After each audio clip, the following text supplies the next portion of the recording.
Stop raping women. Stop raping women. Stop raping. Stop raping. Stop raping. Stop raping. Stop killing children. Stop killing children. Stop abusing human rights. Stop abusing human rights. Ethiopian government is a human rights abuser. Ethiopian government is a dictator. There is no freedom in Ethiopia. There is no justice in Ethiopia. There is no democracy in Ethiopia. There is no humanity in Ethiopia. We need justice. We need humanity. We need democracy. We need freedom. Stop killing. Stop killing our students. Stop raping. Stop raping our sisters. Stop killing our mothers. Stop evicting our farmers. Stop killing. UNHCR, break your silence on Oromo refugees. Injustice somewhere, injustice everywhere. Injustice somewhere, injustice everywhere. UN, open your eyes to see our blood. UN, open your ears to hear our voice. Open your ears to hear our voice. We are here to be a voice for voiceless. We are here.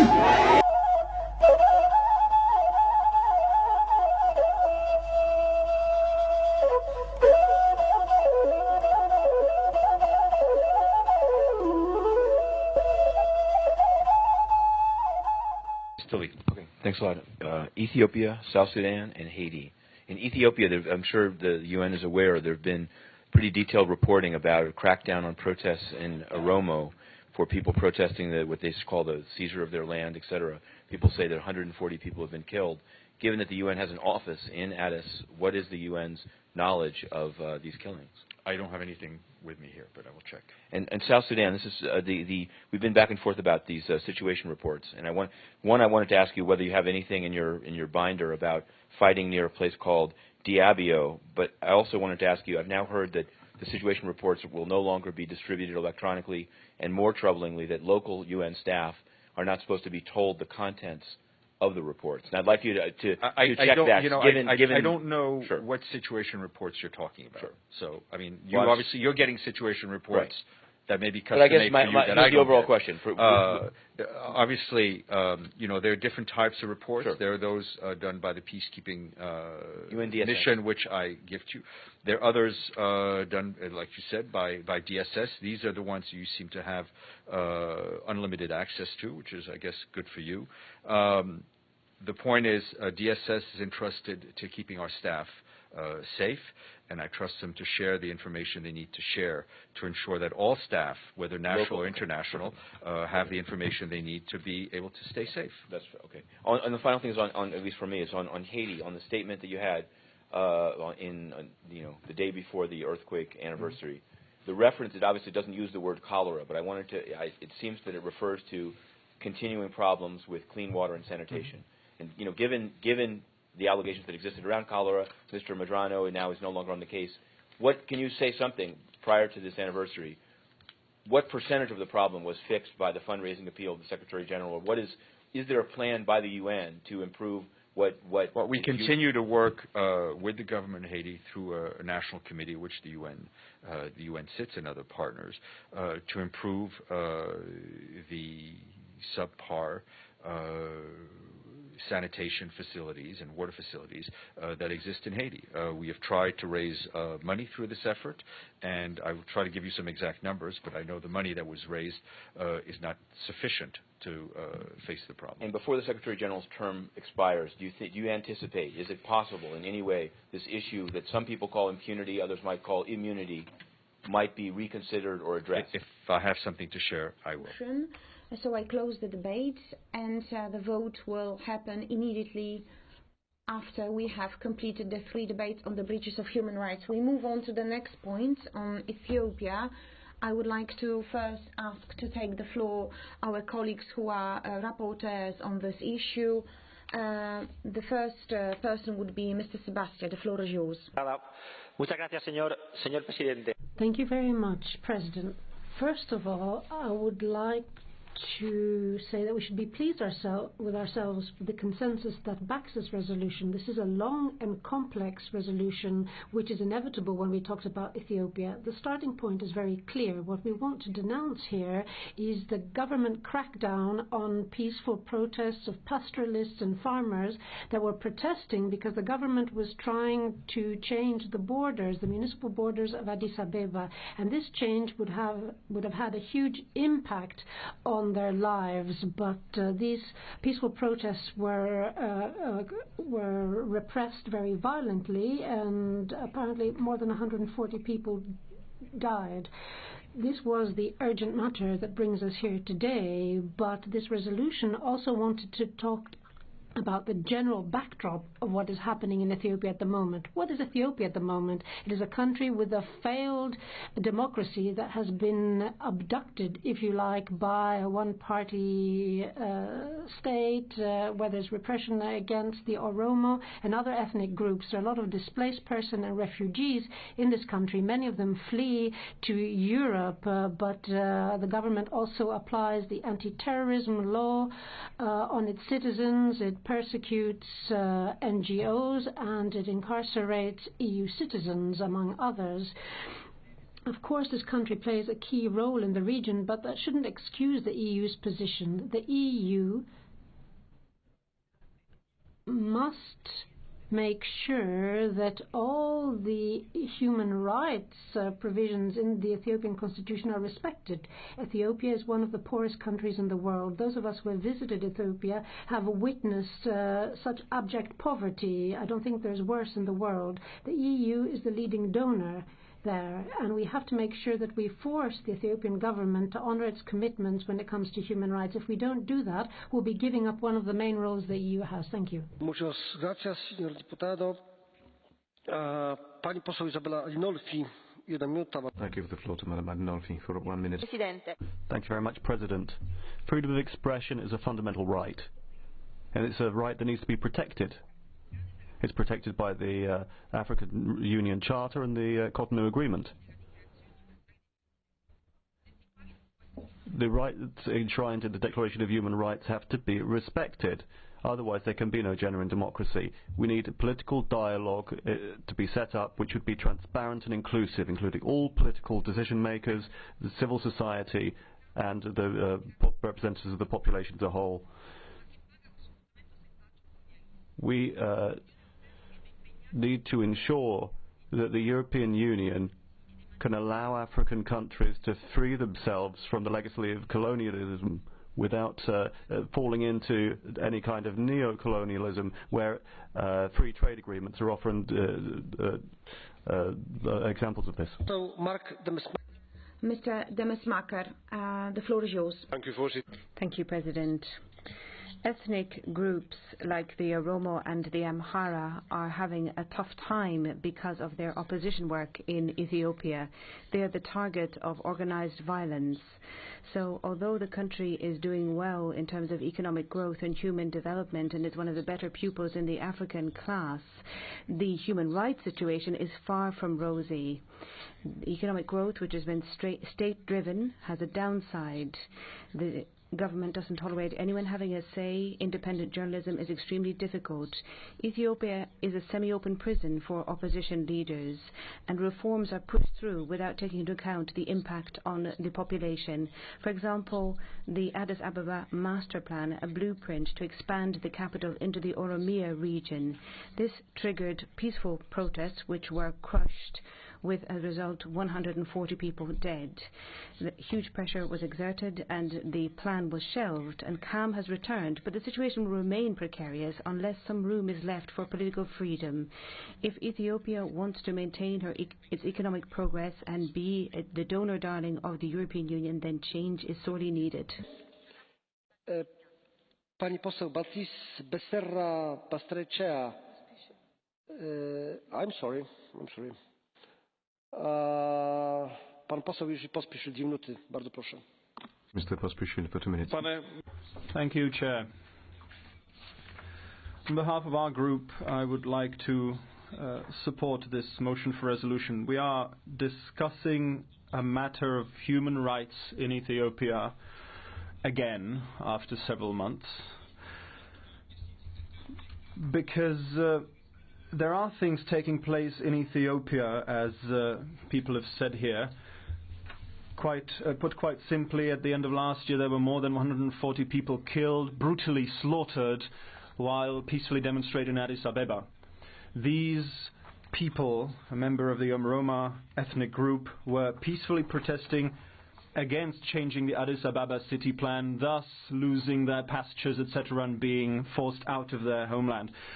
It is obvious that the human rights situation in Ethiopia is worsening, and that is why we yet again have to discuss this country as indeed a body concerned with the state of human rights across the world. It is plain and obvious that at this point the European Union needs to protest against the behavior of the Ethiopian government, their treatment of the opposition, imprisoning of its leaders, their treatment of free media, with their suppressing the freedom of expression, the freedom of speech. Ethiopia is among the top 10 countries where journalists are oppressed the most, etc., etc. We could talk about the non-profit sector, we could talk about your everyday activists who get imprisoned, etc. But simply, legislation there is such that you cannot be engaged in any non-profit or non-governmental activity. There are refugees there, there's a huge climate problem, and the country needs our help. It needs the help of the European Union, but we have to, and this is my call on the Commission, we have to couple this aid directly with the state of human rights and democracy in this country. So help them, of course, but only if the government starts improving the human rights situation there. Thank you.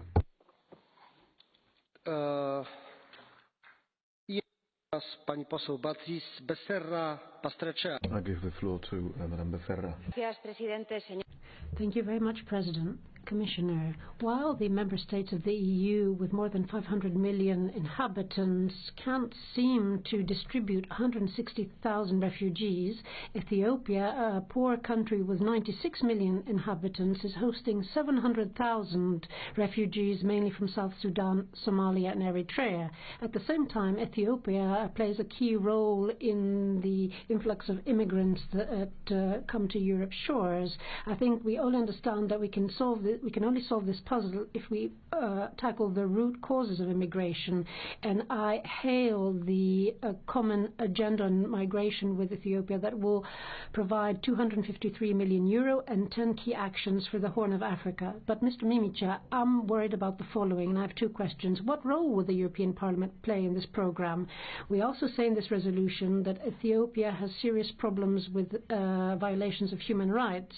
Between 2014 and 2020, the EFD alone will provide 745 million euro. Commissioner, will you develop a tool so that EU funds do not contribute to propping up, rather to supporting the violation of human rights in the country? Thank you. Madame Marie-Christine Vergiat, s'il vous plaît. Thank you, President. This is the first resolution on Ethiopia for 10 years, and that explains why it is so long.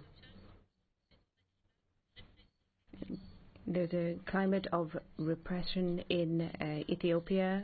NGOs tell us that there are arrests, torture, and even extrajudicial executions. The repression against the Oromo people, who are threatened with expulsion from their lands, the most fertile in the country, to be replaced by industrial sites, is another aspect. It also has the worst drought for 50 years because of climate change. So there's a humanitarian catastrophe in the offing. There will be need for more humanitarian aid, particularly for 5 million children. Its country has more than 800,000 refugees. and it is symptomatic of many African countries in this region who are becoming countries of transit and reception. The Khartoum process is supposed to help in dealing with a new migratory process, but I have doubts about that. Embezzlement of humanitarian aid is a problem, and Ethiopia is being obliged to take refugees who are turned back from elsewhere. There are problems with human rights, including for migrants. There can't be development without advances towards more democracy. Yes, the situation in Ethiopia is urgent. Yes, the EU has played a role by promoting diversity in the Ethiopian population. It is one of its greatest riches. Merci beaucoup, Madame députée. Onorevole Pier Antonio Panzeri, un minuto, per favore. Grazie. Thank you very much. For some months now, the inhabitants of the Oromia region in Ethiopia are protesting against the plan to extend the municipal borders of Addis Ababa that will encroach on their territory. In the past, when similar situations have occurred, people have had to leave their land, and this has landed them in abject poverty. The situation is critical. 140 protesters have been killed and many others were injured by the security forces in one of the worst humanitarian crises since 2005 in the country. For all these reasons, we want this last wave of violence and human rights violations as well as political intimidation to come to an end. Of course, we understand that Ethiopia is trying to cooperate on the issue of migration and refugees with the EU, but since the Ethiopian government benefits from EU funds, we need to monitor the use of these funds and make sure that they're not used to make human rights violations even easier. Thank you. Honorable Panzeri. Now it's time for the representative of political groups. First of all, on behalf of SND Group, Madam Ana Gomes. 1 minute, take a floor, please. The repression of demonstrators in Addis Ababa, which has resulted in at least 150 deaths, is just the most recent evidence of the brutal policies of the government for exterminating and silencing any kind of opposition or criticism of the government. The government keeps its population under constant oppressive vigilance. It fabricates anti-terrorism trials to arrest journalists and opposition students. A government that cuts external funding from human rights organizations to force them to shut down. They approve megalomaniac projects to forge development statistics. They illegally appropriate land and throw people off their land. All of this is happening with the support and the help of the African Union and the European Union and its member states, who continue to contribute substantially to the budget of the Ethiopian government. This betrays our values and principles. It actually creates instability in the region because the population are driven to despair. This could lead Ethiopia into a situation of violent uprising. We should draw the lessons from the Arab Spring of 2011. We need to keep relations with the government, but at the same time we need to really fight for democracy and respect for human rights while there is still time. Thank you. Obrigado. Szanowni zastupnik Iwan Jakovčić. Thank you very much, Mr. Chair. The list of the anti-democratic activities of the Ethiopian government is simply too long. We regret that this is one of the poorest countries in the world, but on the other hand, this list, which includes misuse of the anti-terrorism law, in a way has to oppress the opposition, the journalists, and the public at large. Everything that sounds as a minority in Ethiopia is being repressed. We need to stress the fact that there is this master plan of the development of Addis Ababa, where in fact land is being grabbed from the Oromia region and its people. Therefore, I call the Ethiopian government to start a dialogue with us, with the UN, in order to continue with the necessary donations for Ethiopia, because we only want good for this country and for its people. Chwala. Señora diputada Paloma López Bermejo. Gracias, presidente. Thank you very much, President. First of all, I'd like to thank the groups for the joint work that they have done to condemn the repressive action taken by the Ethiopian government, and to thank them for sounding the alarm of how the social and economic situation is worsening in the Horn of Africa, which is leading to a refugee crisis. It's extremely important to work together to put an end to the situation, to make sure that political prisoners are freed and that human rights are respected fully. However, European responsibility has to go beyond these urgent pleas. First of all, there are economic responsibilities, including Ethiopia and global trade, and including multinationals as well, are just making inequalities worse and worsening the situation with regard to access to land. And of course, it's worsening the social rights situation. Don't use third countries as prisons while at the same time shirking human rights responsibilities. That's what I want to say to the EU. It's extremely important to see how the money is spent. It's not being used to improve the social conditions. It's these social and economic conditions that have to be a priority and not just be used for palliative purposes, as the Commission seems to be doing. Thank you. Tagatius deputats Andreas Mamikins. Thank you, President. Colleagues, one of the most ancient and culturally rich civilization is diverse ethno-religious community which has managed to live through millennia side by side was a thing to admire not so long in the past. In the last few decades, however, the situation has strongly deteriorated, with numerous human rights violations severely hampering social, economic and political progress in the country. The recent events surrounding Ethiopian capital Addis Abeba's expansion have become just another example of large-scale civil rights violations. Harassment of opposition, crackdowns on protesters, limitation on civil society and media, political underrepresentation of most ethnic groups, internet censor. Most regretfully, this is the current reality in Ethiopia. The EU is a major financial donor and assistance provider to Ethiopia and must step up its efforts at actively addressing this issue by using every available instrument at its disposal. Ethiopia has the potential to become unconceivably more than it is today, and our task is to lend a helping hand. The current situation, however, is not benefiting anymore, and it has to transform as soon as possible. Thank you.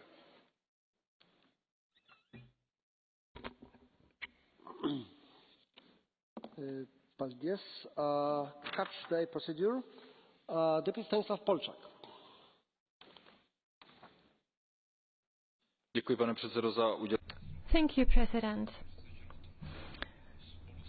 Together with my colleagues, I'm convinced that repressive activities against civilians or political prisoners or journalists, omnipresent poverty, that's definitely not a very nice image of the Ethiopian government. And obviously it has a huge impact. I mean, the refugees crisis might be just the tip of all the problems. Therefore, we have to remind the Ethiopian government very clearly that it should be, obviously, a government of a democratic country, and the times of the ancient empire are really gone, and therefore we should very strictly express our condemnation, and that could also reflect itself in our development aid. Thank you. Deputy Jose Ignacio Faria. The last 2 months have seen the Ethiopian government assassinate 140 demonstrators who are demonstrating against the government's plans to expand the capital. These were people who had seen their land expropriated, mostly farmers. Since 2011, there's been similar situations. There have also been deaths of students who are also demonstrating against this plan. The High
freedom of expression, association and peaceful assembly are crucial for creating a more prosperous, secure and more economically successful country.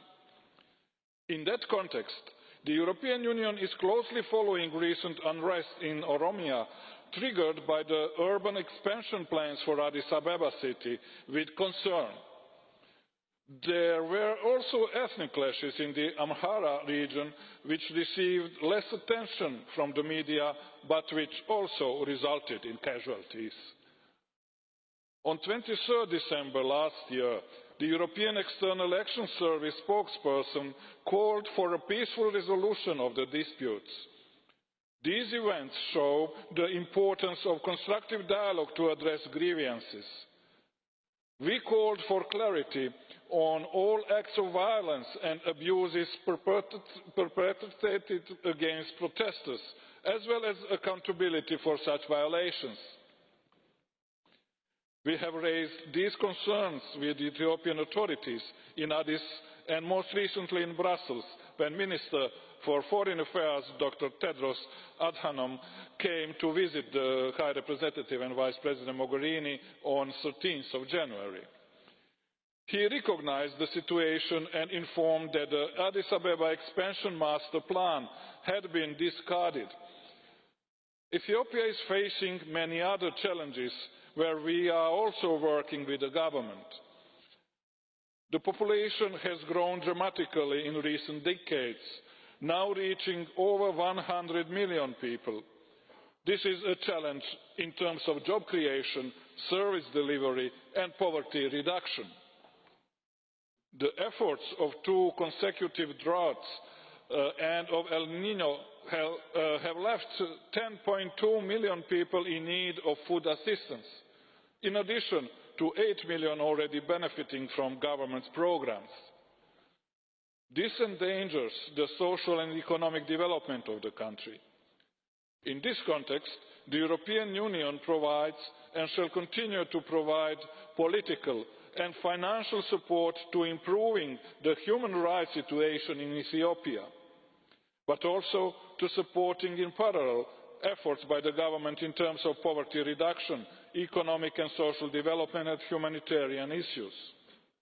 Ethiopia is the biggest beneficiary of the 11th European Development Fund's bilateral development envelope of €745 million, complemented by regional and thematic programs and the Emergency Trust Fund operations for stability and addressing root causes of irregular migration and displaced persons in Africa.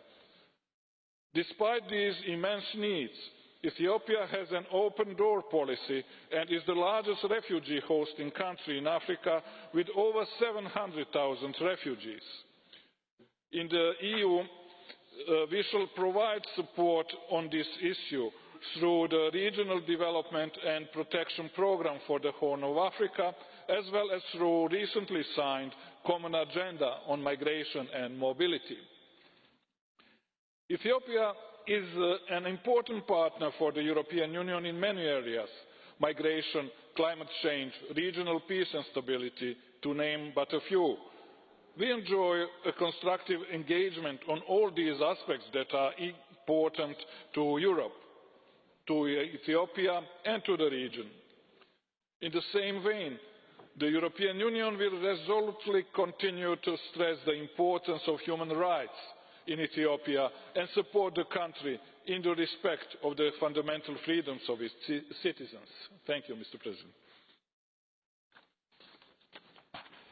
Chwała. Dziękuję bardzo, panie komisarzu. Thank you, Commissioner. I have received 7 draft resolutions and now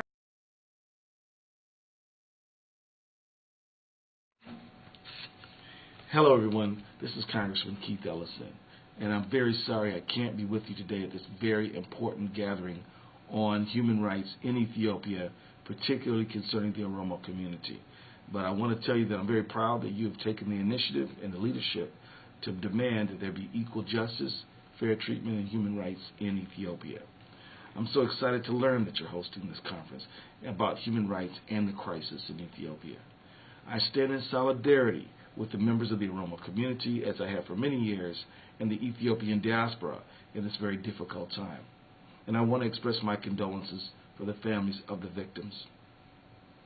Ethiopia has been an important geopolitical ally of the United States for many years, and the actions of the Ethiopian government, especially ongoing arrests of journalists, bloggers, students, political opposition leaders, and they've been labeled incorrectly as terrorists, are leading to serious instability in the country.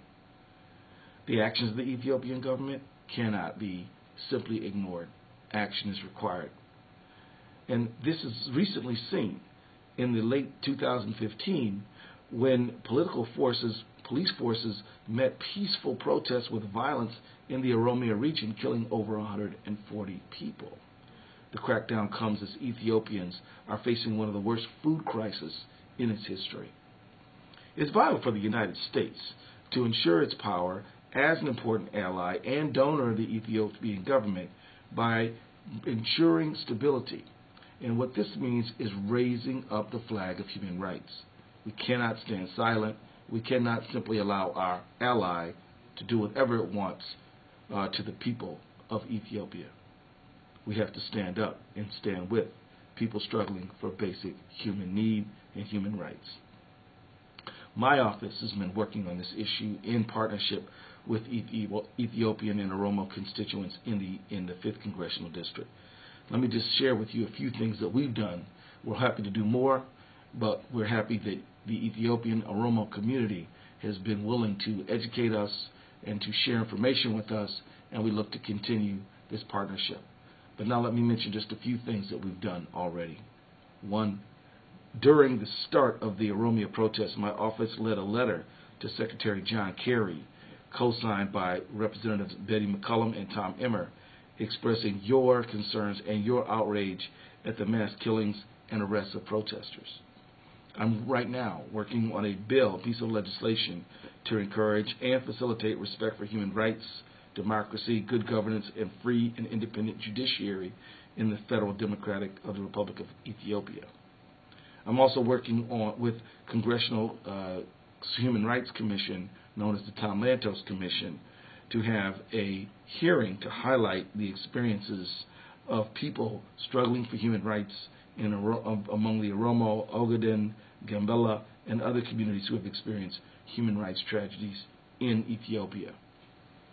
I'm also currently leading a sign-on letter where I'm trying to get many members of Congress to join me to secure the release of political prisoners like Mr. Okello Akwe Ochella. Mr. Okello is an indigenous Anuak leader and the former governor of Gambela region in Ethiopia, and Mr. Berkele Gerba, leader of the political party representing the Oromo people in Ethiopia, and the many human rights activists and journalists who have been unjustly detained and charged under the problematic 2009 Ethiopian anti-terrorism law. Terrorism is a very serious problem, and we could never have a law mischaracterize human rights activists, peaceful human rights protesters, and call them by this scurrilous name that delegitimizes their work. This is a mischaracterization of what it means to be a terrorist, and we have to call it out and can never stand by and act like this is a legitimate use of this term, terrorism. For my office, the Ethiopian human rights issue is not a foreign policy issue. Because of the active participation of Americans of Oromo and Ethiopian lineage and from the Horn generally, it's a domestic issue for me. I want to encourage you to come see me and to share information with me and continue to educate me on the issues that you know. Yesterday, several Ethiopian American groups demonstrated outside of the State Department. They are asking for the Obama administration to press the Ethiopian government to open an independent probe into the killing of opposition demonstrators in Oromia. Does the U.S. believe there should be an independent investigation into this violence? Here's what I can tell you about that. That we remain obviously deeply concerned about the situation in Oromia, particularly following the recent widespread protests, many of which escalated into violent clashes between security forces and protesters. The government's heavy-handed response resulted in the death of numerous protesters and the arrest of many others, including journalists and political party leaders. We've raised our concerns both publicly and privately with the government of Ethiopia, and there is universal agreement that the loss of life, including police officers and local officials, was unnecessary. The Deputy Assistant Secretary, Linda Thomas-Greenfield, Assistant Secretary for Democracy, Human Rights and Labor, Tom Malinowski, their visit to Addis Ababa at the end of January as part of a U.S. delegation to the African Union Summit and meetings with Ethiopian government leaders and members of the Oromo community. There was general agreement that there needed to be better communication with that community, and particularly with the young people there, and a recognition of the root causes of the protests. I think we all understand that these protests are about more issues than just the plan. We note that the government of Ethiopia's decision to cancel on January 14th the master plan, this was an important first step. This is an important first step. So we're concerned by the continuing stifling of independent voices there in Ethiopia. And the arrests, they have a chilling effect on much-needed public consultation to resolve legitimate political grievances there. We reaffirm our call on the Ethiopian government to refrain from silencing dissent and to protect the constitutionally enshrined rights of all citizens, including the right to gather peacefully, to write, to speak freely, as voices of a diverse nation. Okay? Yeah. Call the member from Melbourne. Thank you, Deputy Speaker. Today I rise to bring to the Australian Parliament's attention the emergency facing the Oromo people. The Oromo people are the largest ethnic group in Ethiopia, with a unique language and cultural identity. Oromo Australians form a vibrant, emerging community in Australia who are making a big contribution to Melbourne and elsewhere. Many members of the Australian Oromo community arrived in Australia after being forced to leave Ethiopia because they were political opponents of the current regime. Right now, there are disturbing reports that peaceful Oromo protests are being met with violence in Ethiopia. Oromo activists and community members tell of ongoing attacks on the human rights of Oromo people, including the historical suppression of Oromo language, history and culture. Amnesty International has reported that from 2011 to 2014, at least 5,000 Oromos were arrested as a result of their actual or suspected peaceful opposition to the government. Beginning in November 2015, Oromo students led protests against the actions of the ruling regime against Oromo rights, including the eviction of Oromo farmers from their ancestral lands under the government's integrated master plan to expand Addis Ababa. Protesters believe that the plan will ensure the continued erasure of Oromo historical and cultural values from the city. Oromo farmers evicted from their land do not have anywhere else to go. Meanwhile, much traditional farming land in Oromia and other regions has been sold off to international business and agriculture interests for large-scale farming and food exports from a country already facing food insecurity and threatened by a changing climate. Oromo activists in Australia talk of their fears that with climate change, conflict over land and resources will only grow more intense, leaving the most vulnerable exposed to injustice or pushed off their lands. International media and organisations such as Human Rights Watch have reported that over 140 peaceful protesters have been confirmed as killed by security forces. Witnesses tell that number may be much higher. Activists tell that hundreds of people have disappeared, that 2,000 have been injured, and that 10,000 people have been imprisoned simply for exercising their political and human rights. Amongst the imprisoned are opposition party members, journalists, singers, students and others. The government has reportedly withdrawn aspects of the integrated master plan, but violence against peaceful protesters has continued, according to reports. And Oromo Australians tell me movingly that Oromo people are still protesting daily for their rights, knowing of the violence that they may face. Now, the Oromo diaspora has supported protesters. Several rallies and meetings have been held in Melbourne and in other cities around the world, and campaigning continues online. Hundreds of people from Melbourne's Oromo community have signed a petition calling on the Australian government to affirm to the government of Ethiopia the human and political rights of the Oromo people, and I'll later, at another day, table that petition in Parliament.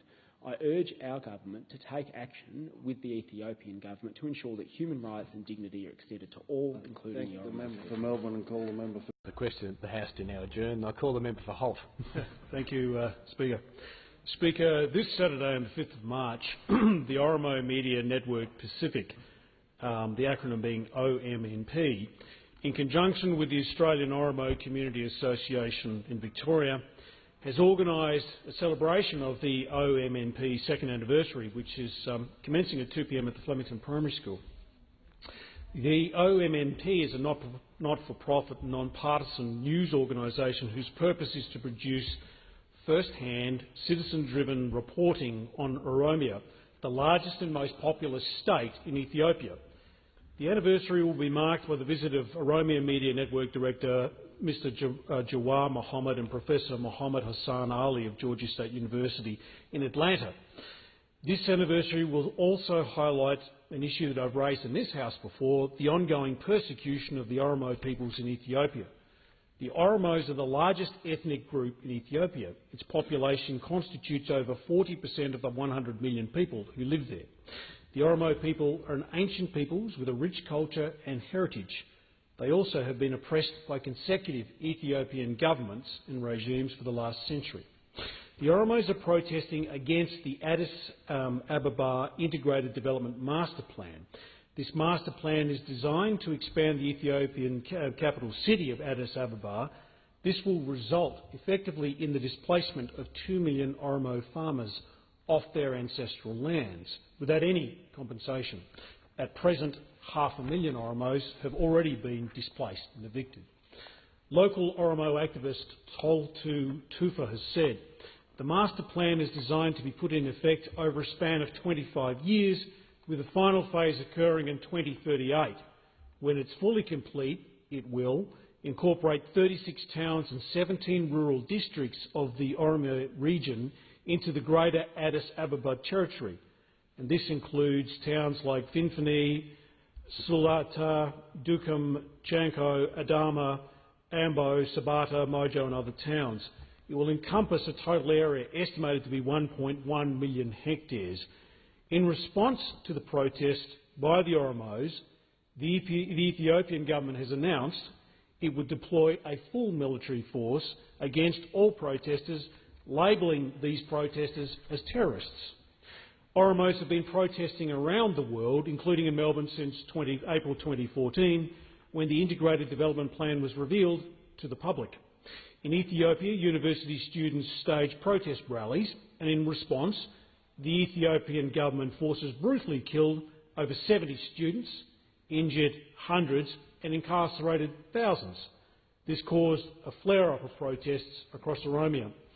On the 12th of November 2015, there was a resurgence of these protests after an incident around the land of a small town public school in Oromia which was being sold.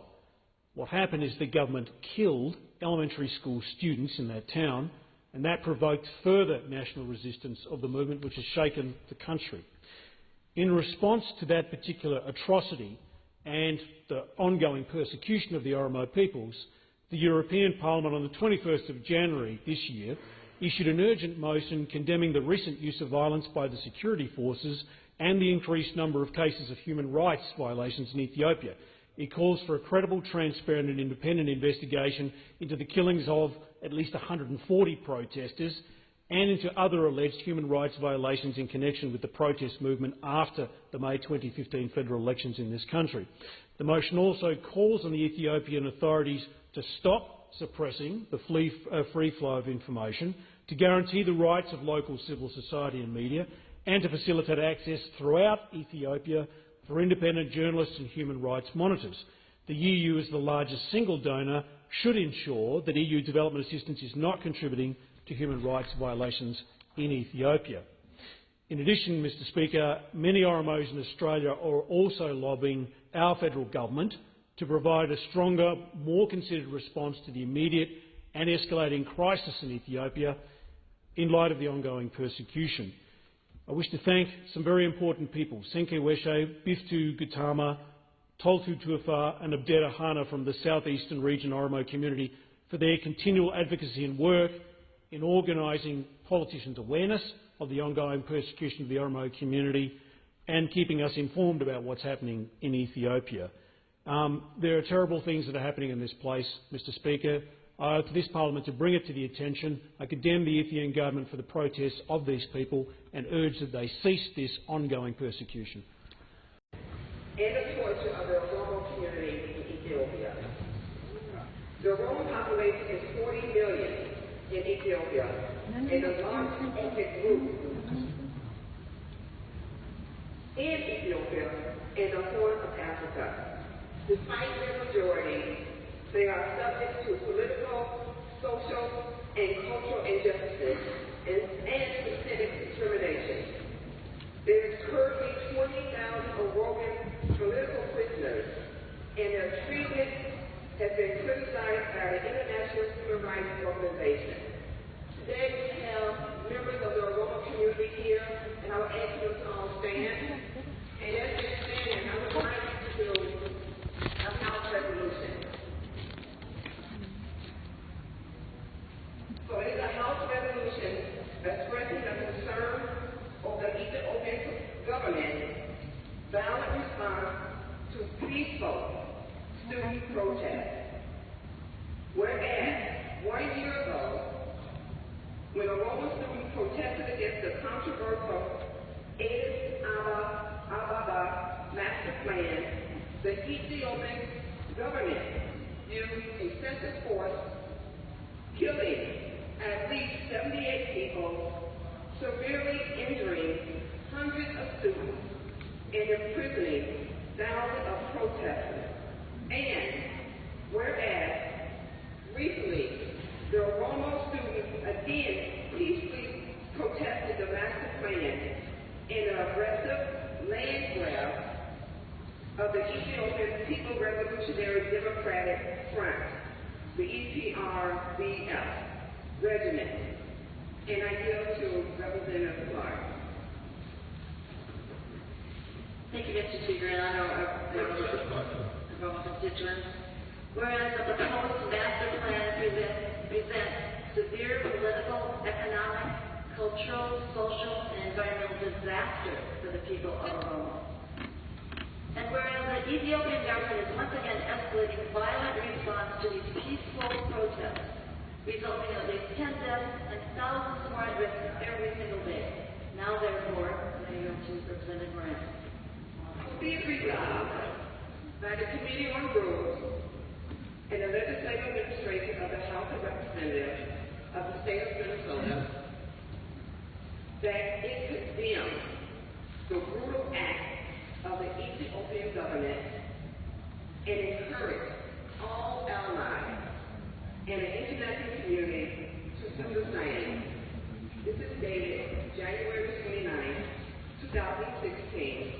Signed by Kurt Dow, Speaker of the Minnesota House of Representatives, George Stephens, Chair of the Rules and Legislative Administration, and myself, State Representative, representing District 65.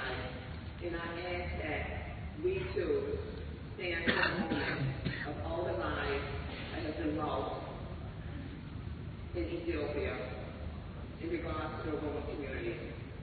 In the peaceful marches that have taken place, if they have been persecuted. Please stand. Now, please stand for a moment of silence.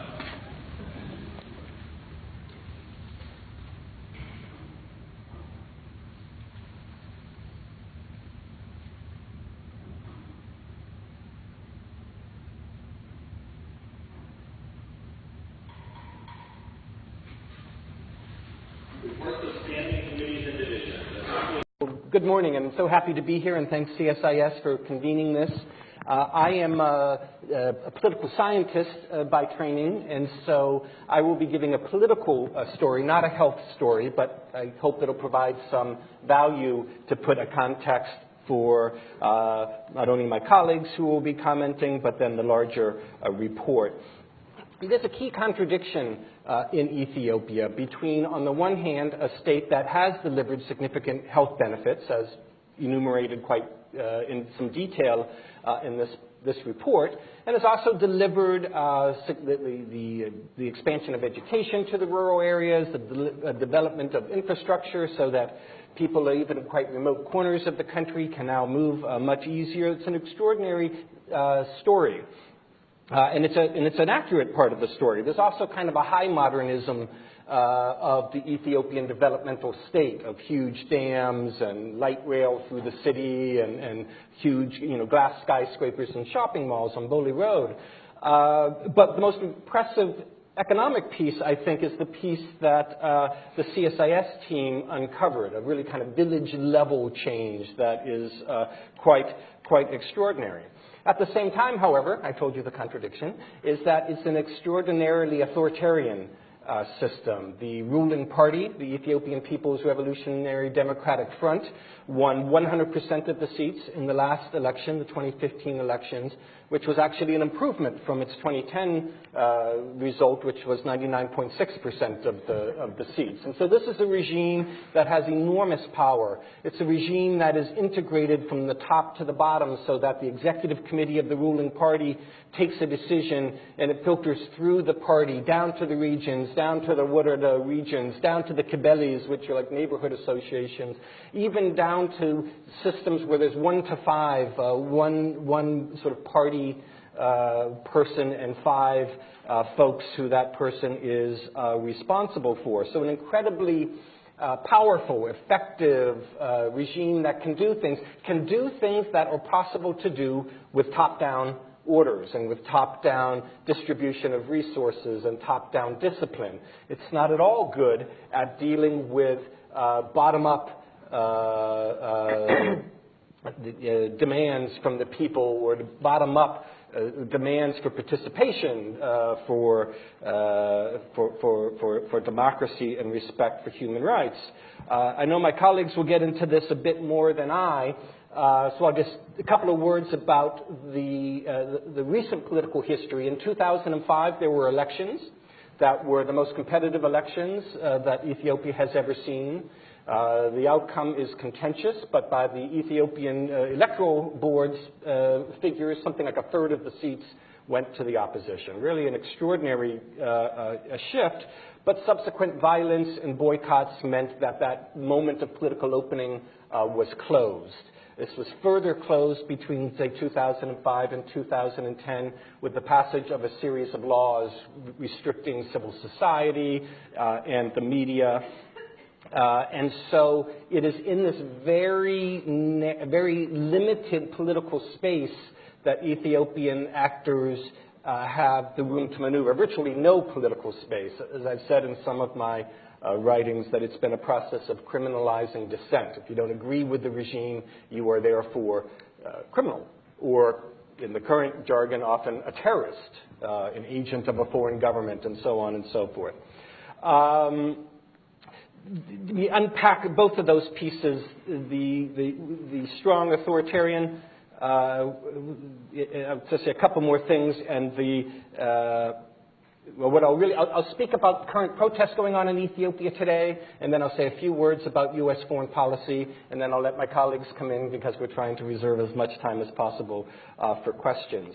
This powerful regime has not been without opposition. The formal opposition of legal political parties that have participated in elections is very, very small. It's been unable to find a way to engage with the state in a way that was effective. Where you have seen opposition is in social movements, places outside of the formal political arena, which is, some questions about how stable that is. If political opposition is being forced out of the electoral sphere and into kind of street politics. Most notably, a number of years ago, a group of Ethiopian Muslims began to protest over some really quite narrow issues having to do with the governance of the High Islamic Council, really quite specific things. This was not a movement to overthrow the government or to throw away the Constitution, but really about the autonomy of religious space. But those demonstrations were characterized as linked up to Wahhabi terrorists in Saudi Arabia. Not true, but that's how the government framed it. The leadership has been arrested and sentenced. So there is an example of the possibility of popular mobilization, but also the limits of popular mobilization in the context of Ethiopia today. Today, a more serious threat to the regime are protests in the Oromo region. The Oromo are the single largest ethnic group in Ethiopia, something 40-some%, across the middle of Ethiopia. It is the core region of Ethiopia. And the Oromo have a long historical narrative of marginalization that goes deep back into history and have always had a difficult relationships with the center of Ethiopia, defined particularly as highland, often Christian, Amhara Tigrayans. The immediate spark of this round of conflict, because this is not the first time there have been demonstrations in Oromia, had to do with a plan to expand the Addis Ababa administration into Oromo lands. Lots of complicated details that you don't need to worry about. The more important point, I think, for the story that I'm telling is that a spontaneous set of demonstrations across Oromia, across the Oromo region, in small towns, not just in the cities, but all across Oromia, has been put down with really quite high levels of force. You may have better numbers than I, something like 200 deaths, thousands and thousands arrested. And this is how the Ethiopian regime lacks the options of what do we do with people who aren't on board with us. If you defined the state as the ruling party and the ruling party is the state, then there's no place to be in the opposition. You are opposed to development, you're opposed to peace if you're not with them, in the way that the EPRDF defines political space in this kind of totalitizing way. Let me leave a couple of points on Ethiopia. U.S. Ethiopia. U.S. defines its relationships with Ethiopia as a three-legged stool. One leg, the kind of development, Millennium Development Goals kind of leg, we're deeply active, and humanitarian. I can't believe I went this far without talking about a significant drought and real implications for food security in a large part of Ethiopia, with health implications, of course. But the United States has, its engagement with Ethiopia on those issues are relatively successful. There are effective programs being put in place. The United States likes the outcomes, likes the dedication to poverty alleviation, pro-poor policies. The second leg has to do with security, counterterrorism, but beyond counterterrorism, peacekeeping as well. The Ethiopians are deeply involved in peacekeeping operations in Sudan, something the United States cares about a great deal. Ethiopia has taken the lead in trying to negotiate a solution in South Sudan. And so that leg is kind of diverse and vigorous, and a lot's going on. The third leg is a democracy and governance and human rights leg, which is really it's truncated and distorted and thin in ways that really breaks the image of a three-legged stool and raises the possibility of what happens with a three-legged stool if one of the legs is largely absent. The amount of money spent on democracy and governance is very, very small. The ability for the United States to engage on issues of human rights and media freedom and elections and civil society, rule of law, has been very, very limited. And so the United States has been put in this position of trying to work with Ethiopia as a friendly, like it on counterterrorism, good on development, authoritarian regime. So a friendly authoritarian regime, inevitably, that very phrase points to the tension that the U.S. has of on the one hand, being very valuing aspects of its relations with Ethiopia, but on the other hand, recognizing that this is a state that does not share America's values when it comes to liberal democracy, respect for human rights, independent media, civil society, and so on. And how can Washington maneuver through that tension? To date, by emphasizing the two legs that are the more constructive legs, the security and the development side, rather than the democracy and governance. But I think the Oromo demonstrations at least point to why that might be a limited or a self-limiting policy, if in fact it creates an authoritarian regime that is unable to maintain security or allow its citizens to engage in ways that its citizens wish to engage. That is a limited prospects for the future. Well, I pause there, and I'll be happy to get your questions and hear from my colleagues. Thanks. Thanks, Richard and CSIS for holding this conference on what looks like some really impressive work on the health reports. I have to say I'm really pleased that you're starting off with a panel like this, because I think it is so important to think about the context in which you're all doing this very important work. And if I could pick up on your three-legged stool, I often think of it as a wobbly stool, given my angle, but I think For the last 10 years at least in Washington, we've been talking about U.S. policy towards Ethiopia. We've watched a very strong security lens, security angle, an incredibly strong and growing development angle, particularly in this administration. But the human rights, the governance, the democracy is barely there. And why it's particularly important for the development community to think about is because of something Terence said, which is the criminalizing of dissent. And we at Human Rights Watch look at this a lot in countries like Ethiopia and Rwanda, where the numbers look good, the development looks impressive. But what if you don't agree?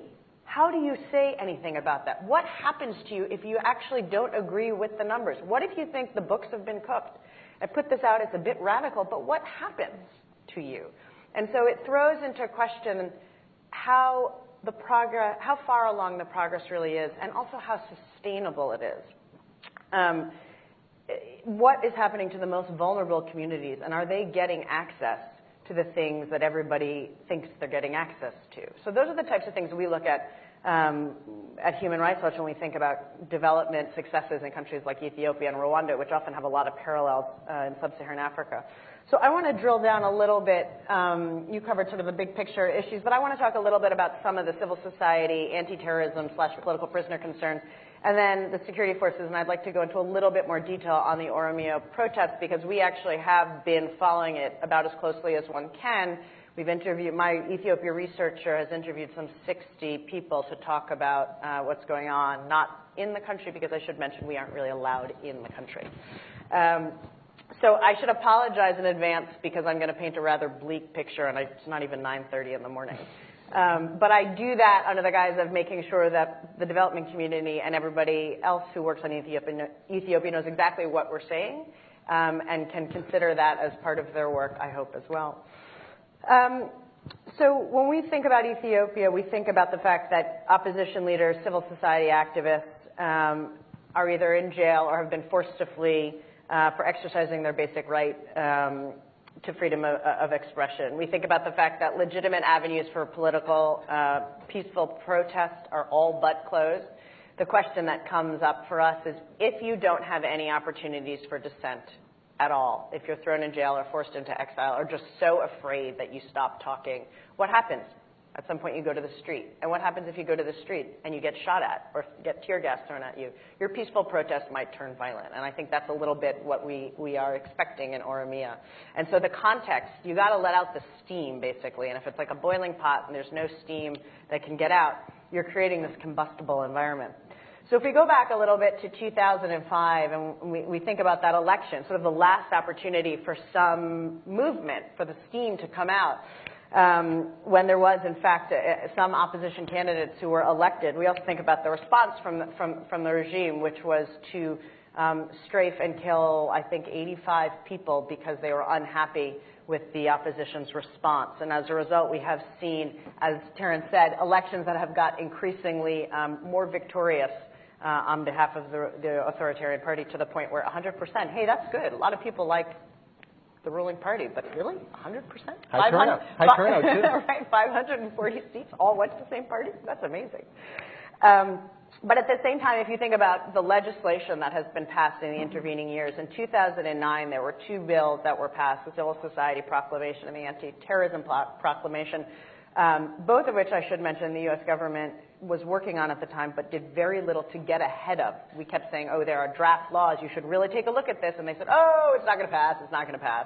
And unfortunately what has happened is that they are now the model for many other countries on the continent, as well as throughout the wider growing authoritarian governments in the world. The Civil Society Proclamation is one of the most restrictive bills ever, and it has basically completely and utterly gutted groups that work on human rights, governance, the rule of law, and who do advocacy. So, you know, the example we often hear is, well, I can build a ramp if I'm an organization for disabled and handicapped people, but I can't advocate for that ramp to be built because I'm not allowed to do that under the CSO. It also cuts up foreign funding, so organizations that used to get significant amounts of money can no longer do. I think it's 10 or 15%, 10% of money can only 10% of funds can come from outside, which in a country that gets about 80% of its budget from donor governments is a very, very significant cut. And many of these organizations have had their funds frozen. Many of the former leaders of this community are now here, as you probably all know, in the United States or elsewhere. The anti-terrorism proclamation, the anti-terrorism bill has such broad language that anybody could be a terrorist. I could be a terrorist. You could be a terrorist if you sort of define things in a way that makes sense to them. And the result is that many journalists, activists have been thrown in jail for a whole range of reasons. And I think criminalizing dissent is the exact right way to put it. And it has created a self-fulfilling mechanism where the community that used to exist, that could have kept the current government in check, is no longer there. And it has also hindered the opposition party, or opposition parties, I should say, in many reasons, not only because they have been directly gone after by the government, but also because the media has been shut down, radio has been jammed, television has been jammed. The space for opposition candidates to express their dissent or their ideas about what a government should look like simply doesn't exist. And this is all within the context of sort of Addis. I'm not even talking about more broadly where you get out to communities that don't have access to some of this, these sort of more modern and technologically available entities. I would say that one of the things we've seen with the Oromia protests, which I'll talk about very briefly, is that social media had not been quite as restricted. It may be that it's newer in Ethiopia than elsewhere, and so actually one of the ways in which information had been getting out, bloody as some of it was through social media. We've started to notice in the last couple of weeks that social media has also cracked down. In fact, Samhar was just talking about this when we were backstage, and how individuals who had been trying to get information out about the protests in Oromia had sort of had their accounts disabled or were simply no longer tweeting, and it wasn't clear what had happened to them. So let me talk very briefly about the Oromia protest, simply because I think it is a very good example of what has been a long-standing problem within Ethiopia, which is the very heavy-handed approach of the security forces. And before I go to that, I will just note that on the heels of the presidential visit over the summer, there's been a lot of questions of, well, what's going to change? What did the president get for that visit, right? You don't just go to a country if the president of the United States. You get something in return. You get some changes. We have seen the release of a few political prisoners, which is always welcomed. It's always great. It doesn't indicate, or it doesn't seem to show in our mind, any institutional change or any reform or amendments to the two laws I mentioned before, which are how all of these prisoners are getting thrown in jail on trumped-up charges, if they're charged at all. And so the question, what seems to be is there's perhaps a little bit of space or movement on, I hate to say this, but on some of the softer issues like civil society or like media, where there's a little bit of room to maneuver. But at the same time, if you look under the hood, as it were, you see the security forces kind of ramping up, with Oromia being sort of this latest example. We see the Oromia protests in 4 phases. We are in the 4th phase now. When they started in November 2015, it was in response to this Addis Ababa master plan. It was mostly young students who were protesting, and they were originally pushed back to stop by local regional police. That changed, and in the 2nd phase, there was tear gas, but there was also some attempts to negotiate by the local police. That didn't work. The protests kept growing, and the federal police and the federal military showed up, and they were, this is sort of the 2nd phase, dramatically more aggressive. They used tear gas. They shot point blank, indiscriminately into communities, again, mostly of young people. My researcher actually was saying the other day that they were primary students, and I have a 6-and-a-half-year-old, and I kept thinking, how does a 6-and-a-half-year-old even know how to protest or why they're protesting? And he said, well, no, it's sort of older, like 12, 13, 14-year-old kids. And I just thought, my God, these guys, these security force are not even thinking about what they're doing. They're just shooting indiscriminately. And he said, yeah, that's exactly what they're doing. And so that didn't delay the protests, it hasn't stopped them, and so what we've actually seen is sort of a 3rd phase where, remarkably, and in sort of an unprecedented way, the government in Addis canceled the master plan, which, as many of you probably know, was a plan to expand the city of Addis and take over land and thus displace a lot of farmers that existed out, not too far outside the city. But by that point, it wasn't the issue anymore. Historical grievances and the excessive force that had been used by the security apparatus had sort of given rise to all of these old alienation and marginalization issues that had been boiling over. And so, on the one hand, master plan canceled, although it was very hard for people to understand if in fact that was true and what that really meant. But it was the other issues that had come to light. There was no attempt to address those or engage in those. So now we are in the fourth phase. It's very confusing. We don't exactly know what's going on, but we do know they're continuing on a daily basis. And notably, after the master plan was canceled, the media, the little media coverage of these protests that did exist in the international community died down. And so, in fact, I got a lot of calls from the U.S. government and said, oh, they're done, they're over. And I sort of said, no, you're the U.S. government. You're supposed to know this. You have an embassy there. I'm not allowed in the country. And so, in fact, what we know to be the case is that at least 200 people have been killed, but we've been hearing numbers upward of 400. Thousands have been detained. Some may have disappeared. We've heard stories of torture. I mean, it's really gruesome, terrible stuff. Young people have also fled. The other interesting piece of information around this is that the borders around the Oromia region seem to be tightening so that people from that community are either being sent back, which could mean some level of border control with the neighboring governments, or sort of a crackdown by the Ethiopian Border Patrol on its own. As you might imagine, they're relatively porous borders with people going through them all the time. So we don't have exact numbers, and from our perspective, this could go on indefinitely. The piece that we find particularly interesting is that it hasn't spread to other regions, but it could. And I think as attention dies down, it gives the Ethiopian government an opportunity to scale up its excessive force and make sure it doesn't spread.